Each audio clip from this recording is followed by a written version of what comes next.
in chemistry or medicine or any of those things. And I mean, there probably is such a person out there, but I can't think of a single one. Can't either. I think of great books, great literature, great plays, things like that. Anything in the arts and sciences. And I can't think of anybody who could be considered a strong right-wing thinker that really rose to any level of significance. And what's ironic is a lot of the right-wingers are strongly evangelical, and if Jesus were to live here today, he probably would be a socialist, I would think.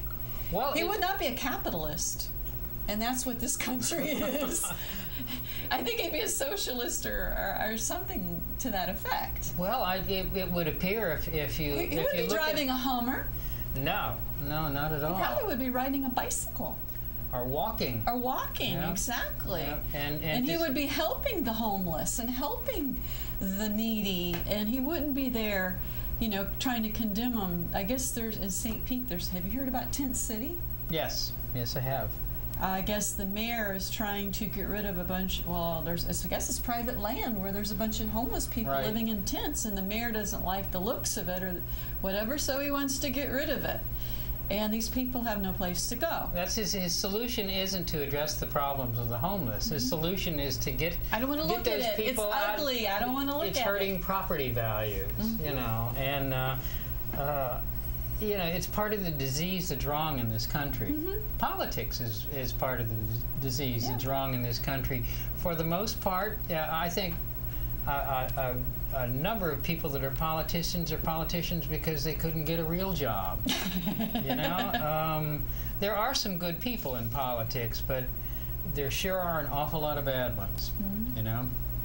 That is true. But when you think about it, it seems the ones that go to the extreme right are warmongers, and they're all for capital punishment. All the things that's against what Jesus said. Well, and they're warmongers. Whom they worship, right? But they never volunteer to go in the wars. No, they want the poor to do it, the vulnerable. And they're strong into people spending jail time for offenses, unless they're like Rush Limbaugh and they get caught. Then it's not. Well, that's not for us. Yes. It's total hypocrisy. Yes, that's the issue. It's hypocrisy. Let's take a call.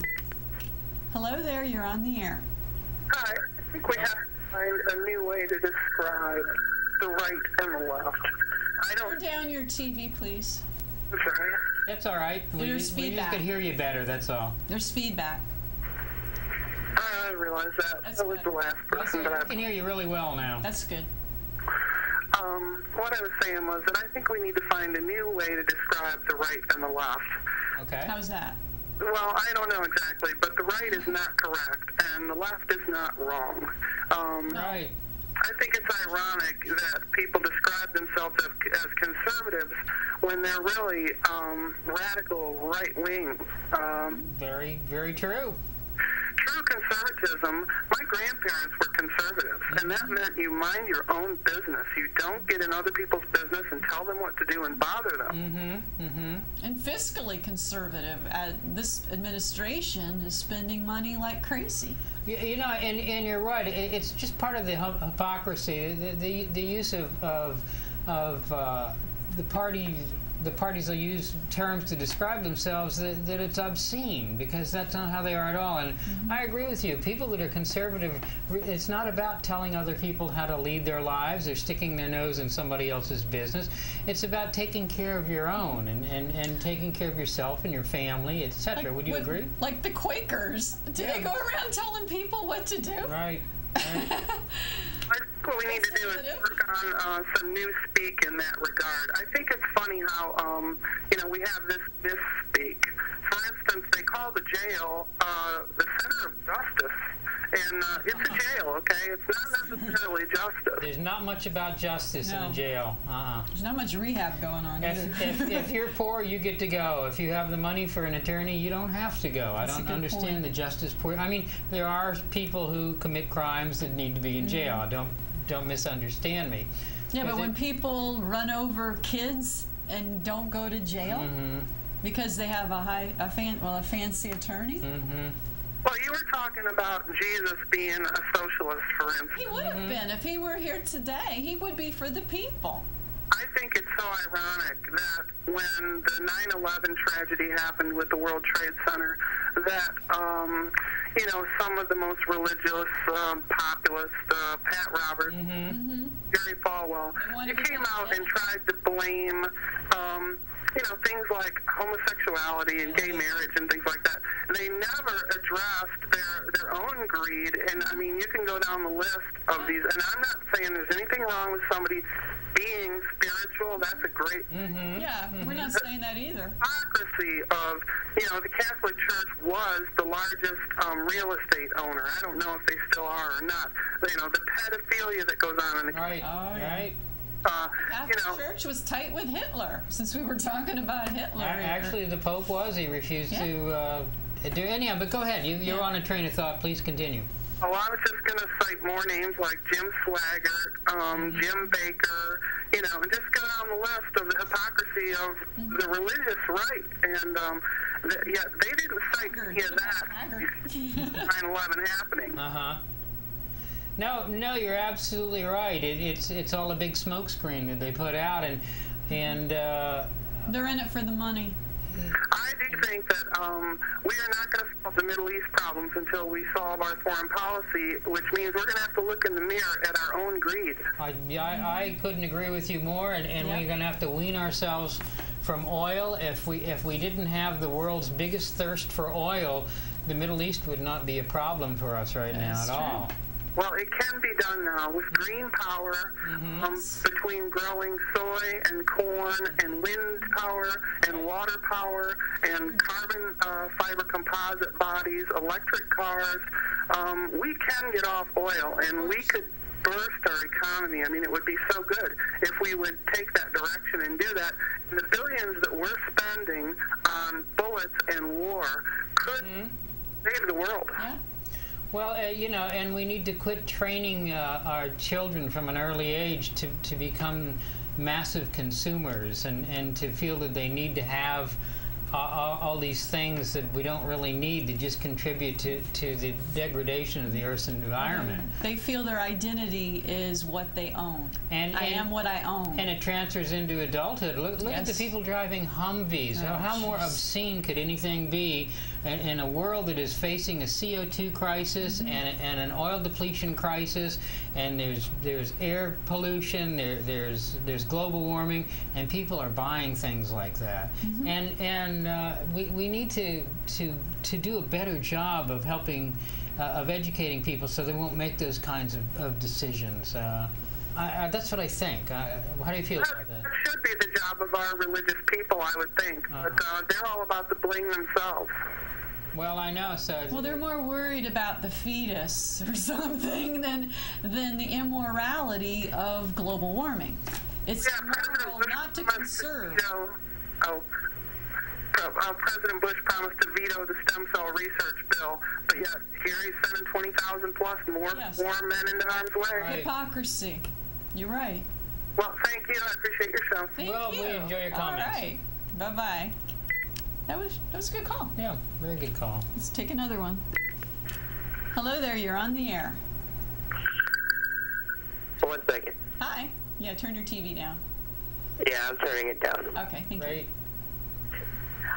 First of all, I own an H2 and I love it.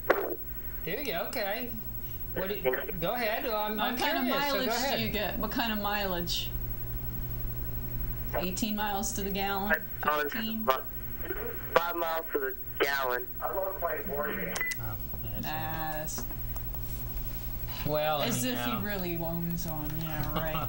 He was being fed answers in the background. That's all right. I can hear that. I mean, it's you know. Well, they need to quit making them too. We need to quit making them. I blame Detroit on a lot. Of course, Detroit's in bed with the oil companies. Okay, and all of the big multinational corporations, they all sleep together. Exactly. I mean, in other countries, they're making very fuel-efficient cars. They're making hydrogen-run automobiles, buses, whatever. Is it Venezuela or Brazil that 60% or 70% of their fuel is ethanol? Brazil. Yeah. Let's take a call here. Hello there, you're on the air. What is the show about? Okay, I'm going to cut you because don't just call when you see a number on the screen. Watch the show and then call. You know, we get kids sometimes. Well, so. that's all right. Yeah. But ethanol is not the answer in this country. And I'm afraid in Brazil they're going to cut down rainforests just to grow the sugar cane to do that. Hello there. I think President Bush should just take... Okay, it's the same kid again. Yeah. Same kid again. Go to sleep. Go to sleep. Well, he gets an A for persistence. Yeah, there was something I wanted to talk about. It was real interesting. It was in the Nation magazine, and it talks about class. And let me read this here. But how do you know where you fit in the class system? Is it a level of income? Is it defined by education or the kind of job you possess?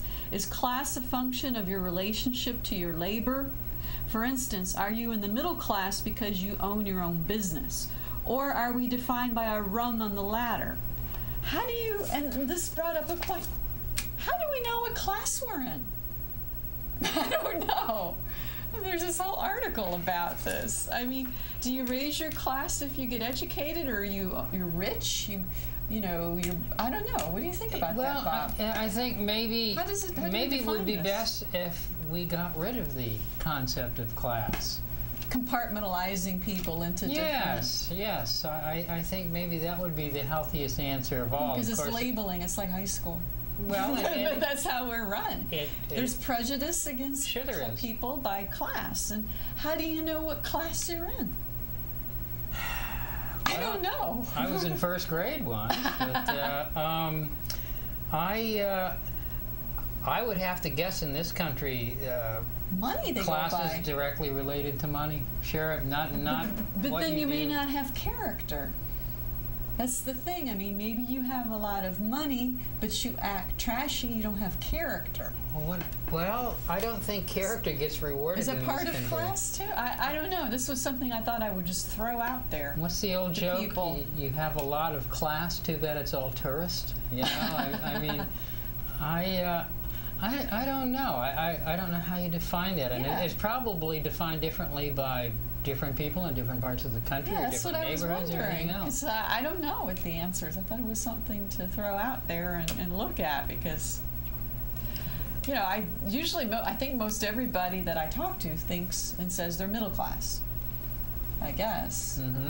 And I guess if someone is perhaps... That's a very middle class answer. Yeah, I guess. I mean, if someone is really hard up financially, on welfare maybe, I don't know, or in prison, would they be low? I don't know. I don't know either. I don't know what the answer is, because it would have to depend on what the importance of being of a class system even is to you as an individual, and is it useful? Is it valuable? Is it important? Well, and also someone may have a lot of education, but they don't make any money. Are they low class then? Does it go strictly by money? I don't know. No, just their parents are very disappointed. Yeah, well, certain fields don't pay well. You know, that's the problem. You know, but I just was wondering what people out there thought too, because I was reading this in the Nation and it was blowing my mind, because I don't know what signifies it. So let's take a call. Hello there, you're on the air. Hi, Chyrisse. Did anyone ever tell you you look like a retarded? Another, same boys. Hello there, you're on the air. Hi, am I there? Yes. All right. Well, okay. it was a brief, brief. Very brief. Very brief.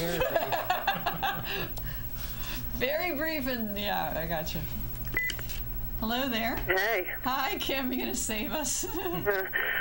Have you guys probably were working today, but did you see any of the hearings that were going on all day with on C-SPAN today? No. Was that with Condoleezza Rice? Oh yeah, all the senators one by one addressing Condoleezza and responding to our president's speech last night, and I'll tell you, every single one of them is hammering her.